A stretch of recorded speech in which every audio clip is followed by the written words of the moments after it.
This is the magazine, Origin, that named our Marsha Annenberg one of the 100 top creators.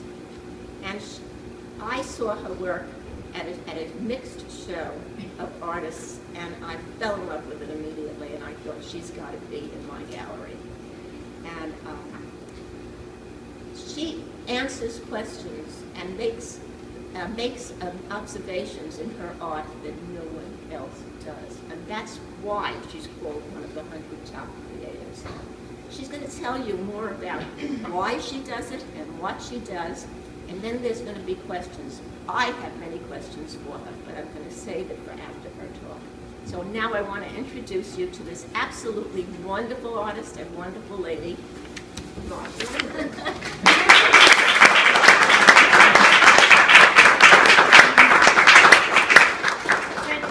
Everyone for coming. I'm so thrilled to see you all.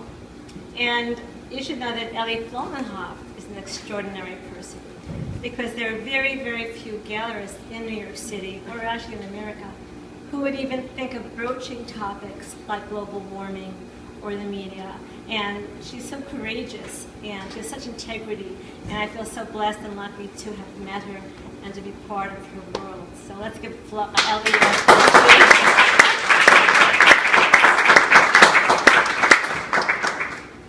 So our topic today is media. What don't we know and why don't we know it? And I want to start talking about my painting, Black Gold. It was done right after 9/11. And if you look at just the art of the painting, it was actually done before I studied the geopolitics of Central Asia. And it was just like a gut feeling. The bottom layer of the painting is done in a style called abstract expressionist, like Pollock. The Twin Towers are done as hard edge painting. The red area on the bottom is like color field painting. The Varoom in the middle is pop art style. And what you're left with in the middle has a conceptual edge to it. It's an oil rig, an offshore oil rig. Now, why is that part of the 9/11 story? And that's the question. What came up to my mind? Because if you remember back then, I think we all remember that day, President Bush kept repeating over and over and over and over that Bin Laden hates democracy. These people hate democracy. They hate our life. And I thought, like, well, that doesn't sound true. I mean, like, what's the real story? What's really going on? How much could they hate democracy to want to put planes into the World Trade Center? And the absolute frustration was you couldn't read anything anywhere about this movement called Al-Qaeda. You couldn't see his videos. You couldn't get the text of his speeches. It was just impossible. But anyway, I did this painting just on the gut feeling that resources has something to do with this whole situation. And actually the study for this painting is now in the Library of Congress.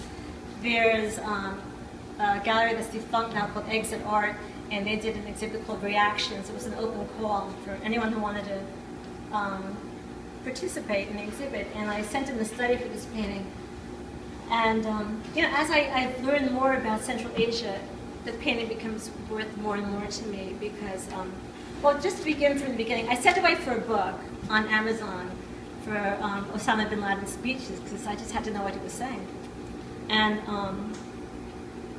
1996, declaration of war against the Americans occupying the land of the two holy places.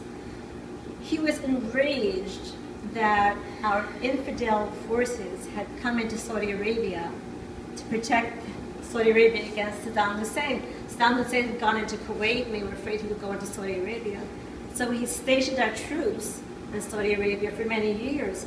And this infuriated Osama bin Laden to the point of rage. And he talks about that in 1996. In 1998, he published something called a jihad against Christians and Jews. He hated Israel. He hated the Jews and the Christians working together. He fantasized that Jews and Christians were trying to destroy Muslims, and he calls on Muslims in this document to kill Americans. And the thought I had was like, well, a lot of Muslims are Americans. Does he want Muslims to kill Muslims in America as well as Christians and Jews. I mean, and then that's when you're dealing with someone with a fanatical hatred like this. It colors their whole worldview. The document that was really important to me was a 2002 letter to America. It was released on the internet. And he blames America for the low price of oil. Now, before the year 2000, oil was under $20 a barrel, and he blamed America for stealing the wealth of Saudi Arabia. He says, "You steal our wealth and oil at paltry prices because of your internal influence and military threats. This theft is indeed the biggest theft ever witnessed by mankind in the history of the world." Now, it's a very odd statement because oil is a commodity, and commodities are traded on the world market. It's a fungible commodity because the price of oil depends on supply and demand. So the thought I had was like, why is he blaming America and he's not blaming OPEC? I mean, certainly OPEC has as much influence on the price of oil as American demand or Saudi supply. So this is a man filled with hatred, and his world view is formed by this hatred, whether or not it's accurate or not. So after reading all this stuff, I realized it wasn't really democracy he was against. Well, that is what we were told. That's what the American people understood. He is against our military presence in the Gulf states. He is against our alliance with Israel. He is against the low price of oil, which he blames on us. But what really got me is that after reading all this is, why can't the American people know the truth? Why can't the American people have a discussion about these ideas and accept or reject them? Why do we have to be treated like fourth graders to be told a very, very simple idea? Oh, these people hate democracy, and that's why they did this. They hate us, and we have to get them. It's so simplistic that it's mind-boggling, and it shows a contempt really for the intelligence of the average American, because aren't we capable of reading on our own and coming to our own conclusions without having this information suppressed? And I think it's really a terrible thing. And the media goes along with this. Is anyone here familiar with the country Turkmenistan? Turkmenistan. Turkmenistan has the fourth largest supply of natural gas in the world. Why is that important?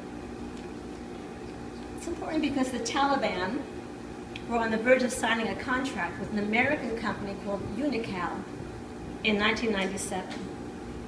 And Unocal was going to build a pipeline from Turkmenistan through Afghanistan into Pakistan. Now, this was almost a done deal. As a matter of fact, people don't know that a group from the Taliban actually visited Texas in 1997.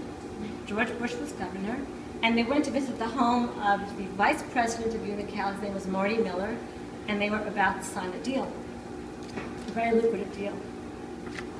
At about this time, unfortunately, Osama bin Laden decided to attack our embassies in Kenya and Tanzania, 1998. Now you often think, like, why in the world would the Taliban harbor Osama bin Laden if this violent person was out trying to destroy our embassies and installations? Why would they even do that? Like, they were on the verge of signing a contract for this huge oil deal, and they take Osama bin Laden to give him safe refuge. I mean, in the short term, bin Laden gave them a lot of money for weapons and armaments, but in the long term, it was really against their interest to do this. And I was thinking that the Taliban have this code, they're Pashtuns, most of them, called Nana Watai. What is Nana Watai? It's where a host who takes in a visitor must be willing to die for the sake of someone to whom they've given refuge, even if it means they will also be destroyed. It's not something we're familiar with, but it's a code of honor among the Pashtun people. So I thought, like, isn't that amazing? If they hadn't taken him in, very likely this deal would have gone through, and we would have a very different Afghanistan today than the one that we have. To bring us up to date, Unocal was acquired by Chevron in 2005, and a new entity called the Trans-Afghan Pipeline Initiative, which involves Turkmenistan, Afghanistan, Pakistan, and India. will run a pipeline in the near future from the gas fields of Turkmenistan through Afghanistan to India. So actually, we are in favor of this. Pipelines have very strategic importance in our foreign policy. But this is all really under the radar. But it's something I think people should know about. The American artist Jack Levine once said, "Some things need to be said." And a lot that has gone on since 9/11 has been really suppressed. And one of those things that's really bothered me was the battle at Tora Bora. I don't know how many of you followed the battle at Tora Bora, but when we invaded Afghanistan, Osama bin Laden took a group of 2,000 followers. There were just 2,000 followers left with him in the hills of Tora Bora. And General Tommy Franks and Donald Rumsfeld sent in a team of 75 special forces to capture him. This is a riveting account of this battle by Peter Bergen, who was on the scene in Afghanistan. And it's so amazing because it would have been, if they had sent in more soldiers, it would have been so easy to surround this area. And there's only one road. There's one road that leads from Afghanistan into Pakistan. There's one road. And the question is, why in the world didn't we blockade that road? There was no other way to get into Pakistan because the mountains were so hilly. Why didn't we blockade that road? So the military strategy leaves one completely befuddled. How did they make these decisions to send in 75 special operations soldiers and not to blockade the exit out of the country? And of course he escaped. Bin Laden escaped, and the rest is history. But it's like military strategy 101. I mean, I think any one of us, if we were given the problem of capturing this person, probably could have done a better job than Don Rumsfeld, because he was trying to save money. What was going on there? Was it possible that they were already focused on the next war and didn't want to divert men and materials? And this brings me to the next piece of misinformation foisted on an unsuspecting public, namely the allegation that Saddam Hussein and bin Laden had some kind of pact to join forces. It's just preposterous to think that a secular socialist like Saddam, a longtime member of the Ba'ath Party, whose slogan is unity, liberty, and socialism, would have anything to do with bin Laden, who hated communists, socialists, civil law, in any society not ruled by Sharia law. But we live in an information vacuum. Our 80 seconds of news around the world don't prepare us for the nuances and complexities of today's world.